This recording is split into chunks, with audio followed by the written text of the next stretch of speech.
Hello friends, अपनी आज की इस वीडियो में हम डिस्कस करने वाले हैं word B vocabulary part 2।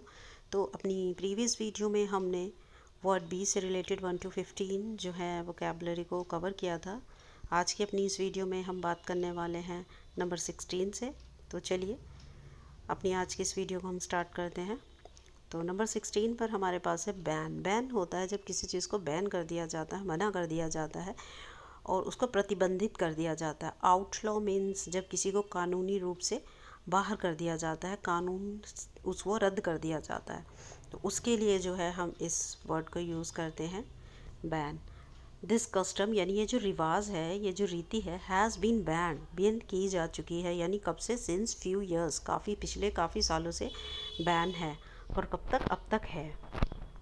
Next word we have is bashful. Bashful means जब कोई पर्सन बहुत ज़्यादा शाई होता है, टिमिड होता है, रेटिसेंट भी बोलते हैं इसको, रेटिसेंट। इंट्रोवर्ट। इंट्रोवर्ट पर्सन वो होता है जो अपनी फीलिंग्स को एक्सप्रेस नहीं करता। एक्सट्रोवर्ट वो होता है जो एक्सप्रेस किए बिना नहीं रह सकता।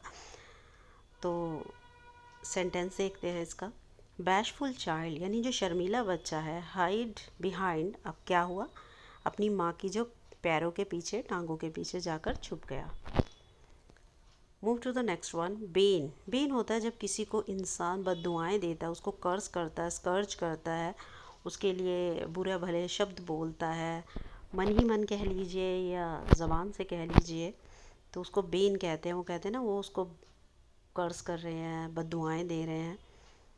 फोरसम यानी फॉर सम पीपल, कुछ लोगों के लिए सोशल मीडिया क्या है? एक कर्ज है, एक श्राप की तरह होता है। कॉजिंग एनजाइटी, वो क्या करता है? एनजाइटी लाता है उनके अंदर, क्योंकि वो जो है सोशल मीडिया का इतना यूज़ करते हैं कुछ लोग, और उसके बैड इफ़ेक्ट्स इतने ज़्यादा उन पर पड़ जाते हैं, तो वो क्या बन जाता है? एक कर्ज, एक स्कर्ज है जो हार्मफुल होता है। Number 19 baffle. बैफल यानी कि बहुत ज़्यादा इंसान परेशान होता है, कंफ्यूज होता है। परप्लेक्स, जो इन डिलेमा होता है, इनटू फिक्स। डोंट बैफल, देखिए बहुत छोटा सेंटेंस है यहाँ पे। डोंट बैफल यानी कंफ्यूज मत होइए, परेशान मत होइए। Move to the next one. Banal. Banal means trite, cliche, humdrum, hackneyed, यानी कि बनाल जब कोई चीज़ पुरानी हो चुकी हो, इतनी बार उसका यूज़ हो चुका हो कि उसका जो इफ़ेक्ट है वो बहुत कम हो जाता है और बहुत बोरिंग हो जाती हैं चीज़ें, जैसे humdrum, hackneyed, cliche, trite. Movie plot was banal, कि ये जो मूवी का प्लॉट है वो बहुत ज़्यादा वैपिड था, मतलब इंटरेस्टिंग नहीं था। इतनी बार ऐसी बहुत सी मूवीज़ बन चुकी हैं, तो क्या था? ये क्लीचे था, हमड्रम था। Move to the next. Beguile. Beguile means किसी को ललचाना, किसी को इंचैंट करना, किसी को डिसेप्शन यानी कि किसी को धोखे से फंसाना, एल्योर करना, इंटाइस करना यानी उसे उकसाना। तो beguile, she tried to beguile him, उसने उसे मतलब प्रलोभन देने की कोशिश की। अब शी है तो यानी कि वो किसी भी अपनी स्माइल से, अपनी ब्यूटी से उसको बिगाइल कर रही है, उसको धोखे में रख रही है। नंबर 22 पर चलते हैं। ब्लसफेमस। Blasphemous means disrespectful.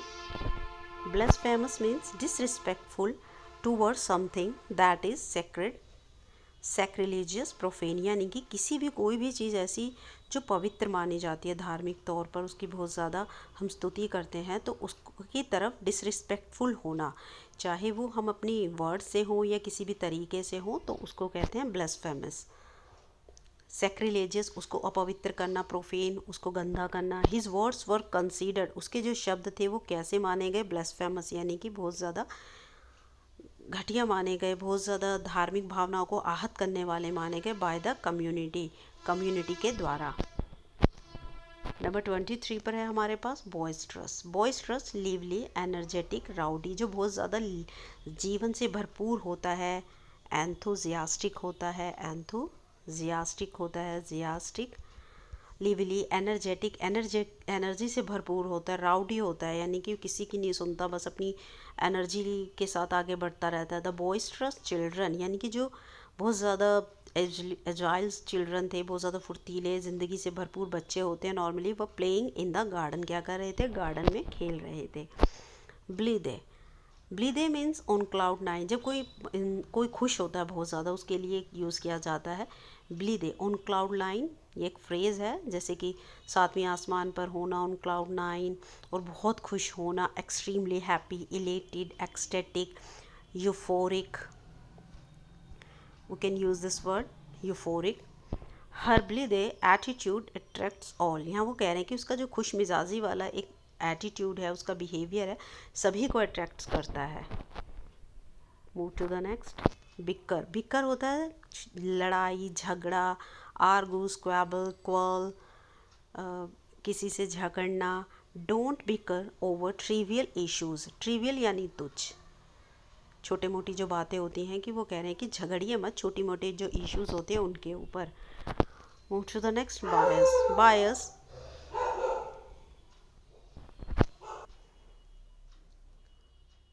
बायस means prejudice, favouritism, penchant, inclination, यानी कि जब किसी के साथ पक्षपातपूर्ण व्यवहार किया जाता है तो उसको बायस्ड बोला जाता है। प्रेजाइज, फेवरेटिज्म, कि किसी की तरफ हमारी पेंचांट होती है, फीलिंग, इंक्लिनेशन होती है, झुकाव होता है, तो हम क्या करते हैं, उस पर्सन के लिए या उस थिंग के लिए ज़्यादा वो हमारी फेवरेट होती है तो उसकी तरफ हमारा झुकाव ज़्यादा होता है, हम बायस हो जाते हैं चीज़ों की तरफ, चाहे वो हमारे जजमेंट हो, चाहे वो हमारी फीलिंग्स हो। Nobody is going to accept the bias decision, कोई भी जो था ये पक्षपातपूर्ण जो डिसीजन लिया गया था इसको मानने को तैयार था, कोई भी इसको मानने के लिए तैयार नहीं था। Move to the next. Bucolic, bucolic, pleasant aspects of country life. Bucolic यानी कि जैसे कि रूरल लाइफ होती है, गांव की या कंट्री साइड की, जहाँ पे ग्राम से रिलेटेड वहाँ पर अच्छी सीनरी होती है, रस्टिक लाइफ होती है, तो वो जो सीनरी होती है कंट्री लाइफ और उसकी जो खूबसूरती होती है, उसकी खुशियाँ होती हैं, ब्यूकॉलिक कहा जाता है उसको। तो सेंटेंस है, they enjoyed the bucolic scenery of the farm, उन्होंने क्या किया, जो फार्म की ब्यूकॉलिक यानी कि जो एक रूरल सीनरी थी, उन्होंने उसको बहुत अच्छे से इंजॉय किया। नंबर 28 पर है हमारे पास ब्रिम। ब्रिम होता है जब कोई भी, मान लीजिए हमारे पास कोई क्रम्बलर है या कोई कप है, मग है, और उसको हम फिल करते हैं वाटर से या किसी भी चीज़ से, लिक्विड से, और वो पूरे उसके किनारों तक भर जाता है, तो उसको कहते हैं brim. Upper edge of the something, rim, full, तो फुल जैसे पूरा फुल हो जाता है और वो बिल्कुल गिरने के करीब होता है। The cup was full to the brim, यानी बिल्कुल किनारे तक फुल हो गया, विद द कॉफ़ी, कॉफ़ी के साथ। बेस्टो, बेस्टो मीन्स जब कोई किसी चीज़ पर, जैसे कि किसी पर धन वर्षा होती है, किसी पर आशीर्वाद की वर्षा होती है, कहते हैं ना, वो गिराना, उस चीज़ को मानना, कन्फर करना, अवार्ड देना, उसको प्रदान करना। May God bestow his mercy to all, की वो प्रार्थना कर रहे हैं कि जो परमात्मा है वो अपनी मर्सी जो है, अपना रहम जो है सब पर बरसाएं, सबको दे। And the last one we have is bounteous. Bounteous होता है बहुत ज़्यादा मात्रा में होना, प्लेंटीफुल, बहुत ज़्यादा, कॉपियस, एबंडेंट, बहुत ज़्यादा होना किसी चीज़ का, then we use this word bounteous. And the sentence for this word is, the garden was bounteous, जो बाग था वो पूरी तरह भरा हुआ था, with the flowers and fruits, वो किसके साथ पूरी तरह भरा हुआ था, फील्ड था फ्लावर्स के साथ और फ्रूट्स के साथ। आई होप आपको ये जो हमारी वीडियो है अच्छी लगी होगी। तो ये बहुत इंपॉर्टेंट 1 to 30 हमने अपने पर्सनल लॉ से आपके लिए तैयार किए हैं। तो ये एग्ज़ाम पॉइंट ऑफ व्यू से, चाहे वो इंग्लिश लिटरेचर का कोई भी एग्ज़ाम हो, चाहे UP DGT, PGT, LT, net, JRF, किसी भी उसका एग्ज़ाम हो, तो उसके लिए ये बहुत इंपॉर्टेंट रहने वाली है सीरीज़। तो guys, subscribe my channel, like and share, and please do support. तो चलिए मिलते हैं अपनी नेक्स्ट वीडियो में, तब तक के लिए टेक केयर, बाय।